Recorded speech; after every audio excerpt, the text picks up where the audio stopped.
Бидний эмчнэрийн зүгээс өгж байгаа зөвлөгөө бол нөгөө хэрэгэлдэг эмнүүд бол бүгд л нөгөө шинж тэмдэг дарангуулдаг эмнүүдийг хэрэгэлдэг учраас эмнүүдийг хэрэглээд явах юм бол за өөргөө яваад иж болно. За нөгөө нэг эрүүл давхын хувьд бол одоо жишээлбэл шарилжнаас гаршилтай хүмүүс бол нөгөө очиж байгаа орчноо бас аягүй сайн анзаарах хэрэгтэй.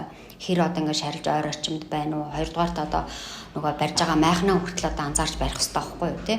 За нөгөө нэг юм идэж ууж байгаа хоол хүнсэндээ. Тэгэхээр одоо шарилжны гаршилтай үед бол өөрсдийн нөгөө хэрэгэлдэг одоо түүхийн ногоонууд биш одоо жишээлбэл дуун байж болно, тарвас байж болно. Тэр одоо хэрэгэлдэг хүнсний бүтээгдэхүүнүүдээ бол түүхийгээр нь бас хэрэглэхгүй байх хэрэгтэй. За тэгээд нарнаас хамгаалсан нарны алгаатайгаа нүднийхээ шилтэйгээ жишээлбэл хамар битүүрдэг бол хамрандаа хэрэгэлдэг хамрынхаа заслагнуудыг уудаг эмнүүдээ за тэгээд нүдэндээ хэрэгэлдэг тусаагууруудаа за бүр цаашлаад гуурсан хоолойн бактери сэтэрдэг бол гуурсан хоолойн бактерийнхаа эсрэг эмнүүдийг авч яваад яг эмчийн заавруудаар хэрэглээд явах юм бол заавал одоо ингээл зөөвөртэй заавал одоо ингээл харшилтайгаа яваад байх албагүй байхгүй юу. Хувь хүний өөрийнх нь одоо эрүүл мэндэд тавих анхаарал сайтай байх юм бол бас боломжтой.